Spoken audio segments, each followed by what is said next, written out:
against the backdrop of Western reports that there were plans to kill Gurpatwant Singh Pannu, and intel was shared with India by the United States of America. Well, New Delhi confirms that Washington did share some inputs about a nexus between organized criminals, gun runners, terrorists and others.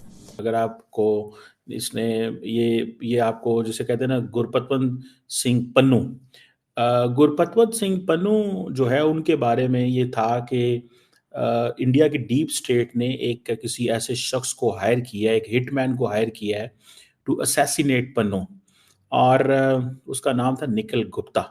आप आ जाओ, इधर आ जाओ, इधर आके बात करो। आप नाराज ना हो भाई, कोई बात नहीं, कोई लड़ाई थोड़ी है। पाकिस्तान जिंदाबाद, इंडिया जबरदस्त। हाँ, ये चीज, ये बात हुई ना, इंडिया भी जिंदाबाद, पाकिस्तान भी जिंदाबाद। नहीं है हुब्बुल वतनी मिनल ईमान, जो ईमान वतन से मोहब्बत करते वो ईमान से मोहब्बत करते। क्या आपको पता है? ये आपको पता है?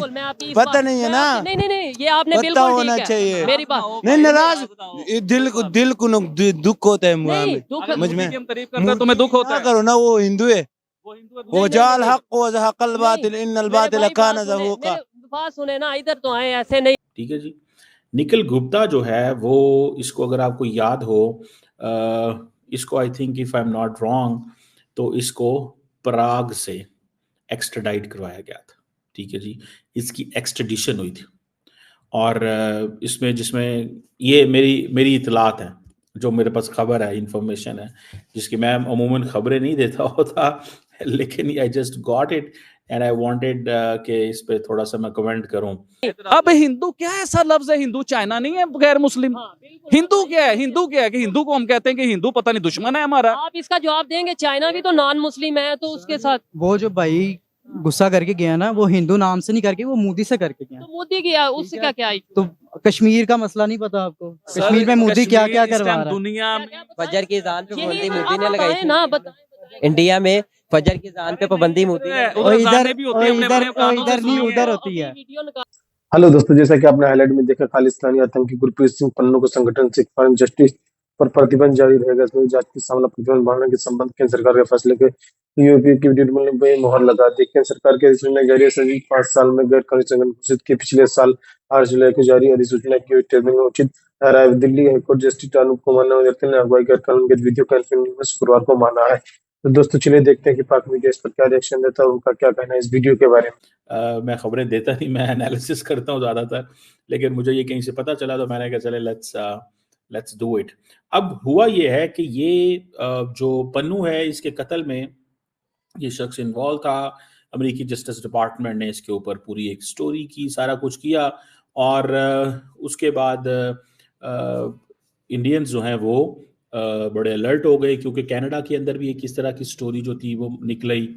जस्टिस डिपार्टमेंट जो है वो एक्टिव हो गया। जब कनाडा के अंदर निजर का कत्ल हुआ तो कैनेडियंस बोल पड़े, तो इंडियंस ने बड़ी टफ लाइन ली कनाडा के ऊपर। लेकिन जैसे ही अमेरिका भी बोल पड़ा, और अमेरिका के जस्टिस डिपार्टमेंट बोल पड़ा, ठीक है जी, और जस्टिस डिपार्टमेंट बोल पड़ा, तो इंडियंस को समझ लग गई कि ये बेसिकली अमेरिकन्स एंड कैनेडियंस जो हैं, they both know the entire story, और हमें बेसिकली इस पोजीशन में रखा गया। मैंने एक दफ़ा एक इंडियन सहाफ़ी से ये पूछा, मैंने कहा आप लोगों की क्या वर्जन है, या आप लोग क्या समझते हैं कि क्या सोच रहा था अमेरिकन्स, क्या सोच रहे थे?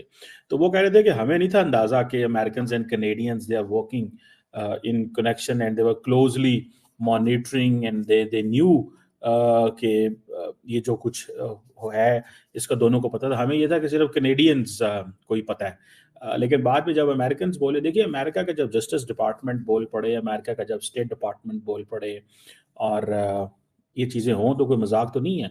अब ये जो निखिल गुप्ता जो है, इसकी उम्र 53 ईयर्स थी, इंडियन नेशनल था, चेक रिपब्लिक में इसको डिटेन कर लिया गया था, और फिर चेक रिपब्लिक और यूएसए की आपस में एक एक्सट्रेडिशन ट्रीटी थी, और देन वो निकल गए। सुनने में आया कि डॉक्टर जयशंकर निखिल गुप्ता को लेके चले गए, और डॉक्टर जयशंकर ने अपने डिप्लोमेटिक रिसोर्सेज इस्तेमाल किए, और बाइडेन एडमिनिस्ट्रेशन के आखिरी दौर में मैंने आपको एक चीज़ कही थी, मैंने कहा यार डॉक्टर जयशंकर ऐसे आता नहीं है, ऐसे जाता नहीं है।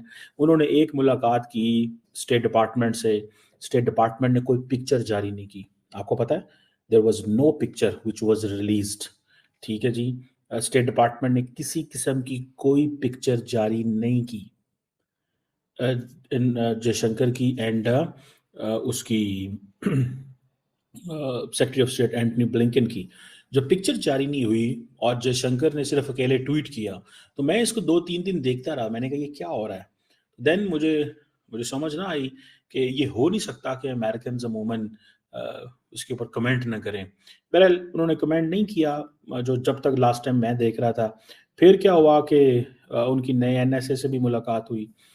तो मेरा ख्याल है कि जयशंकर ने बहुत बड़ी डिप्लोमेटिक कामयाबी ली है और जो उनको छुड़ा के ले गया, बिकॉज उनको पता था जयशंकर को कि अगर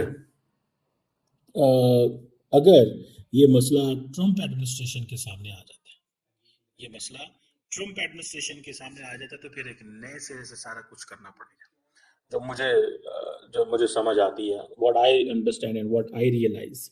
सो उन्होंने कहा कि ट्रंप से जब बात करेंगे, उसका एनएसए होगा, उसका सेक्रेटरी ऑफ स्टेट होगा, उसका जस्टिस डिपार्टमेंट होगा, उसके अटॉर्नी जनरल होंगे, तो वो एक नई चीज़ है। इनको तो ये जारी बात है, इसमें एक चीज़ थी।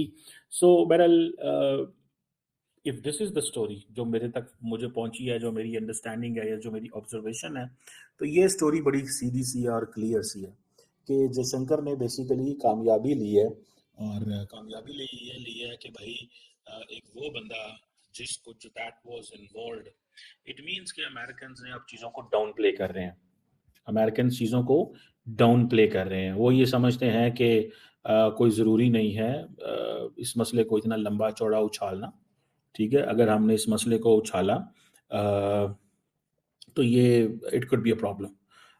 सो ये आप इस चीज़ को अंडरस्टैंड कर सकते हैं कि American looking India in a bigger picture. America समझता है कि इंडिया को बड़ी जिसे वो कहते हैं ना कि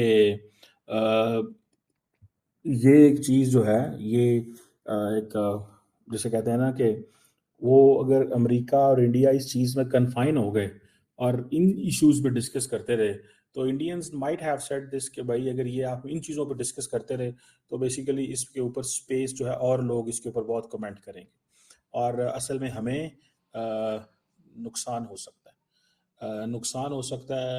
हमें वो जिसे कहते हैं ना बायलैटरल रिलेशंस में नुकसान हो सकता है। दुनिया इसको और अंदाज से डील करेगी। सो लिहाजा the best and important thing is कि जो भी हो, जैसे भी हो, हम एक तो ये करें कि मामलात को थोड़ा सा बेहतर कर ले दोनों मुल्क। कुछ जहर का टैबलेट है और अंदर ले गए तो बस मर गए हम लोग। यही नफरतें हमने खत्म करनी है। मिशन हमारा ये है, मिशन सर, पीस है और आने वाले टाइम में उसके ऊपर भी हम बड़ा कुछ करने वाले हैं। देखिए, मैं मोदी जी की तारीफ इसलिए करता हूँ, मैंने हमेशा आपसे कहा है कि मुझे किसी से कोई वो चीज नहीं है। मोदी साहब की तारीफ इसलिए करता हूँ कि जीनियस आदमी है। देखने में कुर्ता पजामा, हमेशा मैं कहता हूँ एक कुर्ता और एक पजामा क्या है उस बंदे का है। अब कुर्ता पजामा 2000 रुपए वाला पहनने वाला इंसान 150 अरब की आबादी का वो वजीर आज़म है, तो वो 150 करोड़ की आबादी का वजीर आज़म है, तो वो देखिए ना कि वो इंसान क्या नहीं कर, सिंपल इंसान, सिंपल मैन। पाकिस्तान का कोई प्राइम मिनिस्टर या कोई लीडर ऐसे नंबर 1 रैंकिंग पर आ सकता है। नो डाउट इमरान खान साहब की अगर बात करें तो उनकी पॉपुलैरिटी पूरी दुनिया में है, इसमें कोई शक नहीं है। एज ए क्रिकेटर आपने पूरी जिंदगी किसी से रिलेशन बनाए हैं तो वो भी लालच में बनाए हैं। आपने पूरी जिंदगी किसी मुल्क के साथ आप चले हैं ना तो हमेशा ब्लैकमेल के चक्कर में चले हैं। और चलो आपने किसी को ब्लैकमेल करना है, किसी और मुल्क के साथ आप मिल गए हो तो अपने मुल्क का तो फायदा करो, अपने मुल्क का तो करो। अब मोदी साहब ने पूरी दुनिया में कभी किसी के साथ बिगाड़ी नहीं है। चाइना जो मुल्क जो नफरत का इस टाइम बन रहा है, मैंने अगर पीछे दिखाएंगे कैसे वो मोदी साहब की बात पे कैसे जो है ना वो थोड़ा भाईजान में अगर आप बात करना चाहें कि क्या मतलब हंसी क्यों आई है आपको, कोई मतलब भाई ने मजाक ये कहते हैं भाई इंडिया से हैं। अच्छा देखा, यही बात है। इधर पाकिस्तान में यही मोस्टली सोचे है। हाँ बताएं, आप इंडिया से? नहीं भाई, मैं पाकिस्तानी हूँ, आप जैसा भाई हूँ। सिर्फ अल्लाह ने थोड़ी समझ दे दी है कि जो बंदा कर रहा है उसकी तारीफ कर देनी चाहिए, तो वो उस हिसाब से हम तारीफ कर रहे हैं मोदी साहब की कि मोदी साहब दुनिया के 5वें नंबर पे आ चुके हैं। आप आ जाओ, इधर आ जाओ, इधर आके बात करो। आप नाराज ना हो भाई, कोई बात नहीं, कोई बात थोड़ी है। पाकिस्तान जिंदाबाद, इंडिया जबरदस्त। हाँ, ये चीज, ये बात हुई ना, इंडिया भी जिंदाबाद, पाकिस्तान भी जिंदाबाद। नहीं है हुब्बुल वतनी मिनल ईमान, जो ईमान वतन से मोहब्बत करते हैं वो ईमान से मोहब्बत करते हैं। क्या आपको पता है? ये आपको पता है? पता नहीं है ना? नहीं, ये आपने पता होना चाहिए। मेरी बात नहीं, नाराज दिल को दुख होता है मुझ में। तुम्हें दुख होता है ना, वो हिंदू है। वजाल हक व ज़हक़ल बातिल इन्नल बातिल कान ज़हूक़ा। बात सुने ना, इधर तो आए ऐसे नहीं। इधर आओ भाई, इसके बारे में 2 मिनट टॉकिंग सुन ले, मैं भूल जाऊंगा। ठीक है, हम लोगों ने ना मुझे अंदाजा हो गया, हमने तो रिकॉर्डिंग करनी है, चले जाना है, बाद में आफिस भाई के लिए क्या इशू अब होगा। समझ आ गई मैं खुल के क्यों नहीं बोलता हूँ। अच्छा, अब एक और बात सुनिएगा। हम लोगों ने शुरू से ना अपने दिमाग में पता क्या बिठाया गया हमारे दिमाग में कि इंडिया, हमारी जो जनरेशन है, जो लोग, आप 2 मिनट ध्यान मेरी तरफ कीजिए सारे, जो जनरेशन है आजकल की, देखिए आप मेरे साथ गए, आपने देखा छोटे छोटे बच्चे स्कूल नहीं जाते, जिनके पास पहनने को कपड़े नहीं है। जरा बात पे गौर कीजिएगा मैं क्या कहना चाह रहा हूँ। वो लोग हैं हमारे पाकिस्तान का फ्यूचर भाईजान। उन बच्चों ने बड़े होकर, कोई बच्चा इंजीनियर बनेगा, कोई डॉक्टर बनेगा, कुछ बनेगा। अगर आप उन बच्चों को पढ़ाओगे नहीं तो वो बच्चे ऐसे जाहिल बनेंगे जिन्हें पता ही नहीं होगा दुनिया में क्या चल रहा है। दुनिया पीस मांग रही है, आपका दिमाग अभी भी वो दीन पे अड़ा हुआ है। ओ भाई, दीन, अच्छी बात है, दीन follow करो, सर बिल्कुल। सर सर सुनिए, बिल्कुल, मुझे लेकिन खुल ये के personal- बोलने दीजिए। अब मुझे बोलने दीजिए, जब छेड़ दिया तो बोलने दीजिए। दीन इस्लाम क्या कहता है? दीन इस्लाम तो अमन का पैगाम देता है। दीन इस्लाम तो झगड़ा कहता ही नहीं है। सिर्फ जाहिल लोगों ने, वो लोग जिन्होंने पैसा बनाने के लिए इस्लाम का भी मजाक बनाया, उन लोगों ने इस्लाम का ऐसा मजाक बनाया अपने मतलब के लिए। देखिए, जहाँ जो हदीस उनके मतलब में आती है वो हदीस तो हमें सुना देंगे, जो हदीस उन्हें नुकसान देती है वो हदीस कभी नहीं सुनाएंगे। हमारा दीन तो कहता है कि गैर मुस्लिम से भी जफ्फी डाल के दोस्त बनाओ, उसके साथ अच्छे रिलेशन रखो, उससे तजारत करो, उसके साथ बिजनेस करो। अब हिंदू क्या ऐसा लफ्ज है? हिंदू चाइना नहीं है गैर मुस्लिम। हिंदू क्या है? हिंदू क्या है कि हिंदू को हम कहते हैं कि हिंदू पता नहीं दुश्मन है हमारा। आप इसका जवाब देंगे, चाइना भी तो नॉन मुस्लिम है, तो उसके साथ वो जो भाई गुस्सा करके गया ना, वो हिंदू नाम से नहीं करके वो मोदी से करके गया। तो मोदी गया, उससे क्या तो कश्मीर का मसला नहीं पता आपको? कश्मीर में मोदी क्या क्या करवा रहा है? दुनिया में फजर की अजान पे पाबंदी मोदी ने लगाई थी। ना बता। इंडिया में फजर की अजान पे पाबंदी मोदी ने वो इधर इधर नहीं, उधर होती है। वीडियो निकाल के देता हूं मैं। आप क्या कहते हैं कि क्या आना चाहिए? कौन है वजीर आजम? क्या है? नहीं, हमने तो हम पाकिस्तान कहते हैं आप आओ वजीर आजम, मैं आऊं वजीर आजम, ये आए वजीर आजम, इस्लाम आए। लेकिन वो आए जो इस मुल्क को ऊपर लेके जाए, जिसकी तरक्की करे, हम वो चाहते सर, हैं। ये मुल्क तब तक तरक्की नहीं करेगा जब तक ये सूद नहीं खत्म होगा, ठीक है ना? तो वो किसने खत्म तो करना है? भाई वो सर, ये हाँ जी, पाकिस्तान पाकिस्तान यही रोना, वो आबिद भाई रो रहे हैं। नहीं, मैं वो भाई की बात कर रहा हूँ कि जो गुस्सा करके गया, हिंदू लफ्ज पे गुस्सा नहीं करके गया, ठीक है? हिंदू की बात नहीं है। इधर उधर से कोई हिंदू आ जाता है तो इधर क्या हम उसको मार देते हैं, काट के फेंक देते हैं? हाँ जी, तो भाई जफ्फी डालते हैं क्योंकि हमारा इस्लाम ये कहता है। हाँ जी, तो हम क्यों इतना गुस्सा कर रहे थे? हम वाली बात या गुस्सा करना पड़ेगा? अब देखें, ये मुसलमान नहीं है। हम सब अल्हम्दुलिल्लाह मुसलमान, हम मुसलमान। कहता है कि आपस में मोहब्बत डालो। आपस में क्यों मोहब्बत डाले? हमारा मजहब कहते हैं, लेकिन इस तरह का नहीं कहते ना कि ये कहते हैं मोदी जिंदाबाद, ये कहते फलां जिंदाबाद, ये कहते फलां जिंदाबाद। एक बंदे को जिंदाबाद कहना चाहिए, जो मुस्लिम ला इलाहा इल्लल्लाह मोहम्मद रसूलुल्लाह जो पढ़ते हैं ना, वही कुछ। ओके, एक बंदे की इमरान खान को कह दे, नवाज शरीफ को कह दे, हमारे मुल्क में, अपने मुल्क में 1947 से पहले अंग्रेज गवर्नमेंट थी। एक मिनट सुनिएगा भाई, अंग्रेज गवर्नमेंट सुनिएगा। 1947 से पहले अंग्रेज गवर्नमेंट थी। ये पढ़ी लिखी बात है, मैं हवाओं में नहीं कर रहा हूँ। एक केस चल रहा था हिंदुओं का और मुसलमानों का। उधर जज ने कहा कि कोई ऐसा शख्स ले आओ कि जो जिसे दोनों पार्टियां मान ले, जिसका फैसला, मतलब जिसकी गवाही दोनों पार्टियां मान ले। अब हिंदुओं ने ना एक मुसलमान का नाम लिया कि फला इत्माद था, फला मुसलमान का नाम ले जी, ये हक की बात करेगा, हक का फैसला करेगा। मुसलमान सारे खुश हो गए कि मुसलमान का हिंदुओं ने नाम चूज कर लिया है, अब ये हमारे हक में फैसला देगा, मुसलमान है।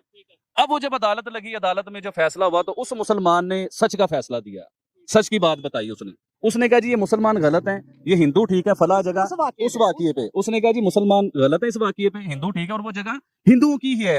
अब जज अपनी जगह से उठ गया, उसने कहा यार आज मुसलमान हार गए लेकिन इस्लाम जीत गया। तो ऐसे मुसलमान कहाँ चले गए हैं? अच्छा मेरे भाई ये बताएं, मैं आपसे ज्यादा मोहब्बत है, ये बताएं कि क्या 75 साल से नफरतें की हैं कोई फायदा हुआ है? ये बताएं, फिर आगे हम फिर नफरतें, आबिद भाई हम भी कहेंगे जी जंग है, इंडिया के साथ जंग है, कोई फायदा हुआ है जंग का? यार भाई देखो, मैं आपको एक बात बताऊं, वो जो है ना मोदी मुसलमानों पर क्यों जुल्म कर रहे हैं? यही तो अब क्यों आप- कर रहे हैं हमारे जुल्म? यहाँ ये पे- बताओ ना। मैं आपको आप कहीं जमान पार्क में क्या हुआ है? तो वो मोदी आया था वहाँ पे, मोदी आया नहीं मोदी नहीं आया था ना। वहाँ पे किसने जुल्म किया? मेरी बात सुनो, हम इसने कहा मोदी की बात आप किया, देखिए, अब आप नहीं इसने मोदी की बात किया, मैं मोदी की बात कर रहा हूँ, मैं मोदी की बात कर रहा हूँ। मैं अल्हम्दुलिल्लाह मुस्लिम हूँ, मैं मुस्लिम हूँ। जिल्ले शाह जो मरा है, जिल्ले जिसकी जान शाह- गई है, जिल्ले वो शाह मरा, वो मेरी किसने मारा? मेरी बात सुनो, जब इधर भी कोई इंसानियत नहीं होगा ना, जिधर भी कोई इंसानियत नहीं होगा तो यही होगा ना। आपके ऊपर भी अभी जो गलत बात करेगा ना, मुंह से 2 बात भी गलत निकालेगा ना इस मुल्क के खिलाफ, यकीन मांग लो शाम तक तुम्हारा पता भी नहीं चलेगा। क्या गलत बात? दोस्तों, जैसा कि आपने वीडियो में देखा, केंद्र ने बाबर खालसा इंटरनेशनल से अंतर्राष्ट्रीय खालिस्तानी आतंकी समूह के साथ एसबीएस के संबंधों के बारे में ठोस सच दिया है। जस्टिस दयानंद ने इन सच्चों को विश्वसनीय माना। ट्रिब्यूनल ने इसराइली पाकिस्तान के एसआई के साथ संबंधों और पंजाब के आतंकवाद को आग के झोंकने में पन्नों की कोशिश पर भी गौर किया। यह जांच करने के लिए एक सरंजाम एफपीओ के तहत गैरकानूनी संगठन घोषित करने के लिए पर्याप्त कारण है, यानी कि जांच करने के लिए सरकार हाल ही में मैंने ट्रिब्यूनल का गठन किया था। केंद्र के मंत्रालय ने 8 जुलाई को ऐसे गैरकानूनी संगठन घोषित करने के लिए अवधि 10 जुलाई को 2024 के अगले 5 वर्षों के लिए बढ़ा दिया। गृह मंत्रालय ने इसमें 19 पर इस तरह की प्रतिबंध लगाया था। मंत्रालय ने राष्ट्रीय विरोध गतिविधियों के SWIFT की भागीदारी का हवाला देते हुए यूपीए के तहत प्रतिबंध बढ़ाया था। अधिसूचना के अनुसार राज्य भारत की आतंरिक सुरक्षा की खतरा पहुंचाने वाली गतिविधियों शामिल है, जिसमें भारत से अलग अलग खालिस्तानी बनाने के लिए पंजाब और अन्य जगहों पर हिंसा गतिविधियों का उकसाना का शामिल हुआ था। तो दोस्तों, वीडियो कैसा लगा अपनी राय कमेंट बॉक्स में जरूर दें। वीडियो पसंद आए तो लाइक और सब्सक्राइब करना ना भूलें।